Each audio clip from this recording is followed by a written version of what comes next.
Greetings and welcome, everybody, to this week's episode of UC Weekly News. I'm your host, as always, David Dant. I hope you guys don't get bored of me. I'm doing this for a long time. I really enjoy it. I have a couple of really cool guests with me on the show today. We're going to talk about InfoComm, which is coming up in just about a week. Joining me is Steph Beckett. Steph, introduce yourself. Tell everybody who you are and what you do. Hi, everyone. I'm Steph. I am the managing editor at rAVe, which is a publication here in the AV industry. It's been around probably 20 years, and I have been in my role for about 6 years. So, yeah, I'm excited. This is going to be, I think, my ninth InfoComm. So, yeah. You're going to hit double digits in a little while. And Steph, we're all thinking about Gary Kay. We know he just had a little bit of surgery recently, so hopefully we'll see him at Mhm. the show for a little bit. But send him our regards, and we know that that means you're picking up all the slack. So thanks for taking the time to join us. And Of speaking of not course. having any time for anything, Irwin Lazar is joining us. Irwin, you're luckily very busy as an analyst, right? Tell everybody again who you are and what you do. Yeah, hi, I'm Irwin Lazar, President and Principal Analyst at Metrigy. I lead our coverage around communications and collaboration, so I cover video and AV as part of that. Somewhere around fifth InfoComm, so I'm still, I guess, relatively new to the conference. So yeah, I really haven't thought about the numbers, but I know I went to InfoComm in the 1980s. So, maybe, 89 or something like that. So, I'm well into the double digits right now. I used to be very involved in doing the programming for the show. I've since stepped back from that quite a bit, or when I'm happily being a speaker on your panel, but we have different perspectives here. We have the perspectives of an analyst, of a consultant, of a journalist. We got a lot of things going on over here. So I guess let's start with what do we think are the biggest stories that are happening at or coming out of InfoComm this year? Irwin, let's start with you. What do you think, from a thematic standpoint, is going to be things for people to watch this year? Yeah, and I guess I'll limit my observations to the communication collaboration track, so our unified communications collaboration. So I think one is just kind of how are companies dealing with the economic uncertainty right now and the prospect of tariffs and what impact is that having on vendors, on pricing, on supply chains, on the buyer side. I think that is going to be interesting to hear about. And I'd say the second big area already in the pre-briefs I'm getting is around the growth of the Microsoft ecosystem, new products, new services, support for MDEP. I think that's going to be a big area. I'm running two panels at the session. One is focused on return to the office and how can companies rethink their meeting spaces to ensure that when people come in, they have as good, if not better, experience than they have at home, kind of earn the commute. And then the second one that David is on with me is focused around AI. You'll probably hear at least one or two speakers talk about AI at some point during the week. But here we're talking about, the risks of AI and what do people need to know and how do you safely roll out AI? How do you address things like privacy and image capture, voice capture, and so on. Yeah. Now, Steph, I know you follow the UC space, but you also have a broader Mhm. AV perspective. What about you? What are the Yep. big things that you're expecting to see at the show this year? So, yeah, a lot of the same thing. I think that we are seeing a lot of just uncertainty based around the tariffs. So I think a lot of people have held back announcements or moved them. So it's kind of like just generally the wild, wild west right now in AV. It's like a good way to describe it. In terms of UC, though, we are seeing a ton of Microsoft certifications right now. Like I have gotten so much news about Microsoft certifications. Also, so much about AI translation services being built into different UC platforms. Jabra just came out with something for this recently, and like kind of integrating call center technology with UC technology, which is what Enterprise Connect, the show, has been doing for years. But a lot of that. And a big one that I have seen is Google rebranding Project Starline as Google Beam now. So that very futuristic, talking to a hologram meeting technology being officially rebranded, repackaged as something that's like real and shippable, allegedly. So they're going to bring that to InfoComm too, and I'm sure that that is going to gather a lot of interest. Even though, I mean, like I think that this is kind of the same technology that was like, what were those? It was like early 2000s. What Telepresence. were telepresence? Like this is essentially that, right? Yeah. Yeah, Okay, I've got a big well, article on that right now. And Irwin, I know you've got an article coming out imminently as well. covering a Google Beam. Without rehashing all of that there, and I'll put a link in here so people can read it if they're Sure. interested. But without rehashing that, it's difficult to launch a product behind the curtain for 4 years and have it meet anyone's expectations. So, Right. Absolutely. that the buildup is so big. I think I wrote in the article that it would have to lay golden eggs and cure diseases in order to meet the hype that it's generated, and that's its fault. You either have a Yeah. product you don't. I don't mind manufacturers. I've worked with manufacturers and I've spoken to many manufacturers. Lean into your announcements. If you got a product coming out in 4, 5, 6 months, go for it. Be the first one out there to talk about it. But 4 years, man, the wolves aren't coming at this point now. I don't. It's going to take a lot to actually believe it. So, yeah, that's definitely one of the things that we're seeing a lot of, and I'll echo all of your comments on MDEP and Microsoft. I remember the first year Mhm. Microsoft finally agreed to do InfoComm. They had big white empty tables and no booth, and nobody was there. And now MDEP is essentially the story of the show, where we've got a lot of Yeah. people producing products, and a number of them are pre-announcing. They want to get their news out before the show. But as you look through the news releases that I'm getting and some of the pre-briefs, we're all the three of us have seen. I don't want to do the "I've got a secret" stuff, but we've all seen NDA presentations and some pre-briefs going on. There is some interesting new technology coming out that we've not seen before.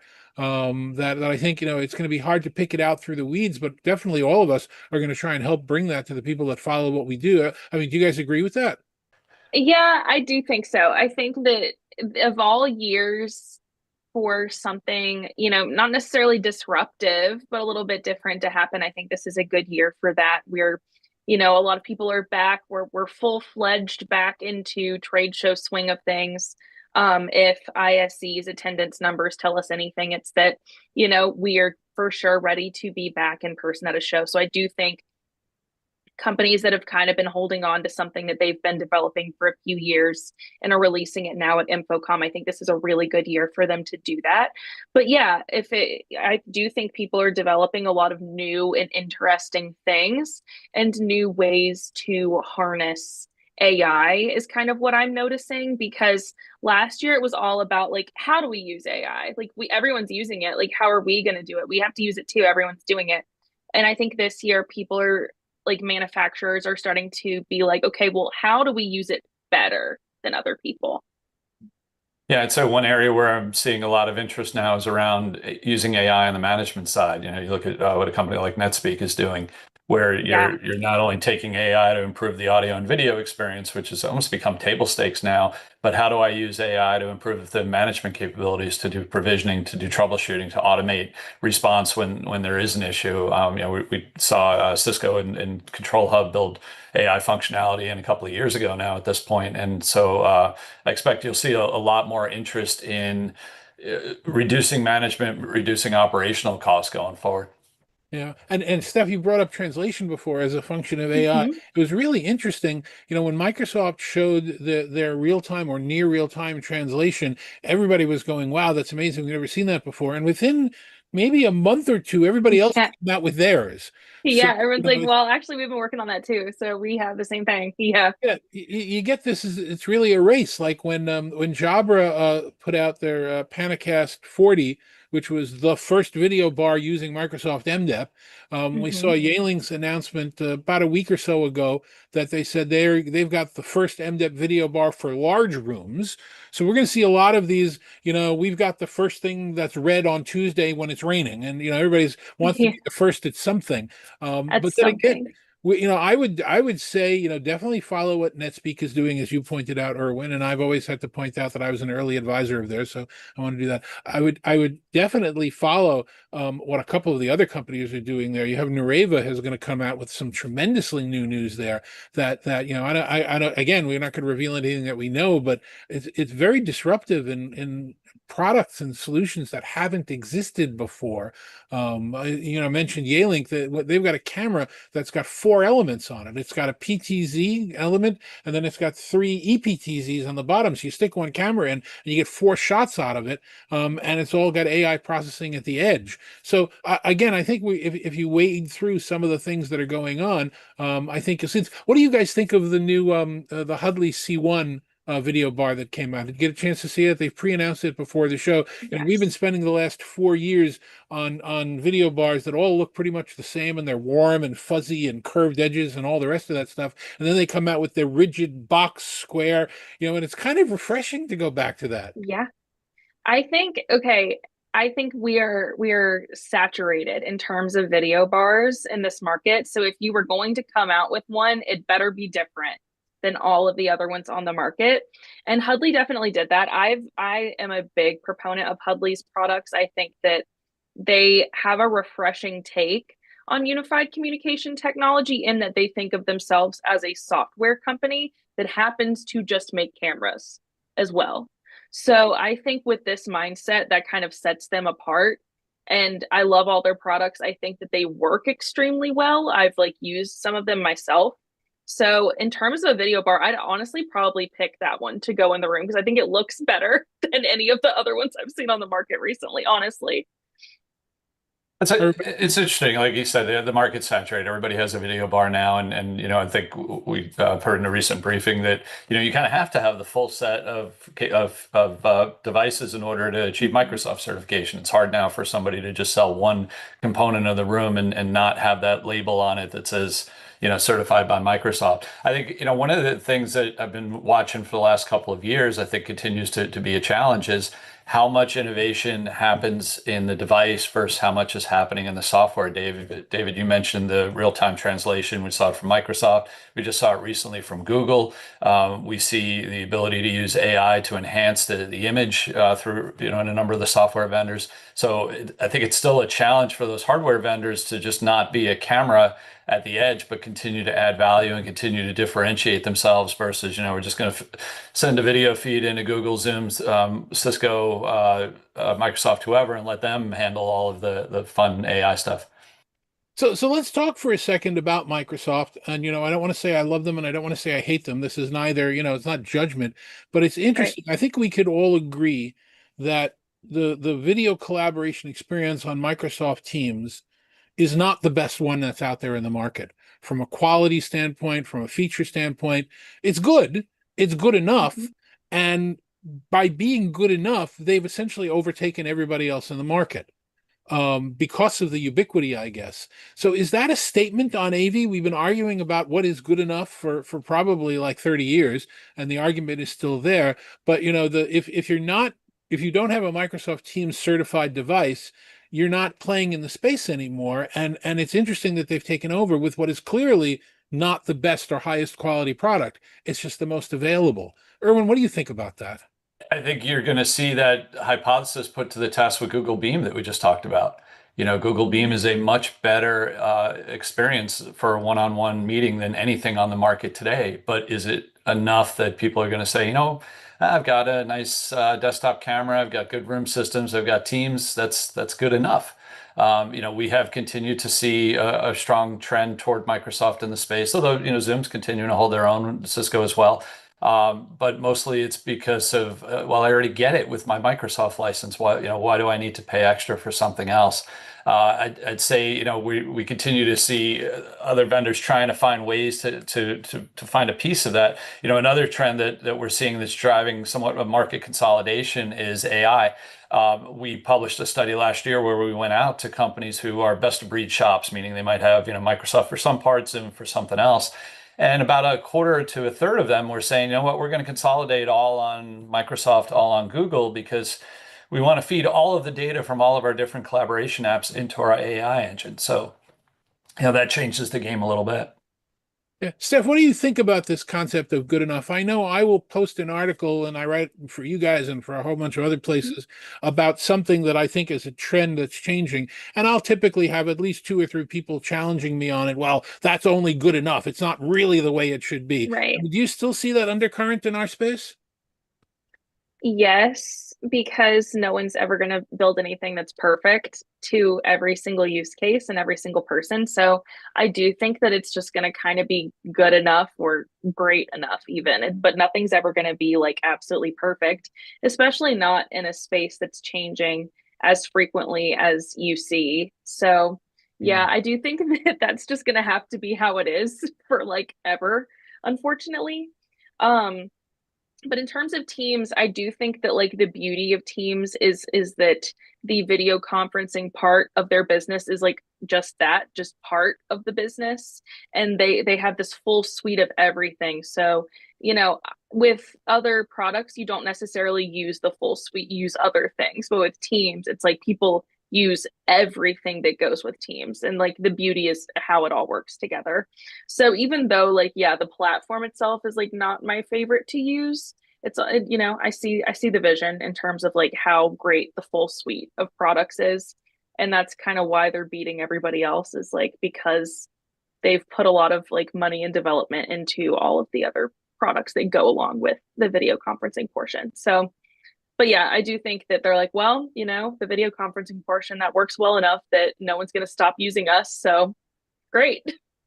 All right, so why don't we give I'll let you guys think for a second and I'll babble on for a minute about something that I want to make sure that people go and take a look at the show and don't miss. I guess I'll talk about QSC, you know, the QSys Mm, platform. They were just bought by Acuity a little while ago, and you know, they just came out with their Activate program. Patrick Kane was on this show, I think last week, and we were talking about, you know, this whole concept of full stack AV, which they introduced at InfoComm last year, and now they actually have products. And interestingly, at Yealing's presentation that they did online about a week ago, they're now talking about full stack AV. You know, not that anybody is unoriginal, and well, I won't get into the cultural pieces of that, but yeah, are we now talking about companies that are hitting the market saying, buy all of our stuff because you probably don't need very much of anything else. We can do it all. We can do the control. We can do, you know, the setup, the programming, the cloud, the edge. So that would be my suggestion. Make sure that you take a look at what QSC's got going on. See if you can get out of their escape room that they've got going on over there, and that would be my not to miss. So what about you guys? What do you think that would be? Again, you can mention a vendor or a style or a sector, but what do you think would be your not to miss at the show this year? Irwin, you want to go first? Sure. I think it's going to be Project Beam. I think folks should at least take a look at it, see it. You know, if it succeeds in the market, you're going to see a very quick movement by other vendors to copy it. But you know, just because it's something innovative, it's something we haven't seen since Halo based solutions from Microsoft, God, it's probably more than 10 years ago, and Cisco had a hologram offering a couple of years ago. So I think those are always interesting, just to see something new in the space. Yeah, the problem that I have multiple problems with Veeam, but the interesting thing is they announced partnerships last year. And one of the partnerships they announced was with Zoom. Yeah. And when I mm, spoke to Zoom about that, they said, well, we're not really involved in the Beam experience, but if you're connecting the Beam experience to everybody else, they use Zoom. So you can now be on a Zoom call and see what's going mm. on the Starline or Beam or whatever we're calling it this week's experience, but you're just getting it as a regular call. And the part of, you know, from a human nature standpoint, if you're experiencing that without the bells and whistles and it works, every time you do that, you're proving that you don't need it. So, Yeah. I think that's going to be a very difficult barrier to overcome. But I would agree with you. People should take a look at it. I hope it's not behind a curtain anymore. I hope people can simply walk up, that you don't have to make an appointment 6 weeks ago and sign in your name and give them your email. I hope they're ready to show an actual product instead of just saying shh right now. So Yeah. let's see what happens. What about you, Steph? What's your not to miss? If you want to air an opinion on that, feel free. But definitely looking for your thoughts as well. What's a not to miss from the show? Not to miss. I don't know that it's a technical like product, but I will like tell the people who are attending InfoComm that I think you should look for the ways that different industries are converging at this show and start to gain some interest in that. Look at the products that are kind of starting to meld the IT and AV industries. Look at the companies that technically used to only do pro AV that are now coming out with broadcast technology. Aver just announced that they are coming out with a full like professional broadcast camera, and that's not a coincidence, right? That's kind of where the industry's going. You know, take a look at what Plexus AV is doing. I think that they have some really beautiful ideas about, you know, opening the standard and being able to, you know, go from, you know, a room that was using, you know, sending a signal over Cat6, but then now transferring it and you know, using the SIMD 2110. I think that yeah, looking at those standards is going to be really interesting. It hasn't quite taken off like I would like to see yet, but I'm hoping that maybe that changes very soon. Also the open AV cloud, the new Mhm. group that was announced last week. They are all about opening APIs in Pro AV, and they have had a lot of backing recently. Like really big companies are backing this whole initiative, which I think is fantastic and exciting. So there's a lot of like interesting things happening. Like there's a lot of rumblings of changes in the industry. So I would just like recommend that everyone pay attention to that and then try to learn while you're at InfoComm. The Yeah. interesting thing about open standards, and this is me talking after 46 years of trying to figure out what I want to be when I grow up. Having having Okay. having watched this industry for this long, the companies that are loudest talking about we want an open standards are typically the ones who could have been embracing an open standard probably for a decade.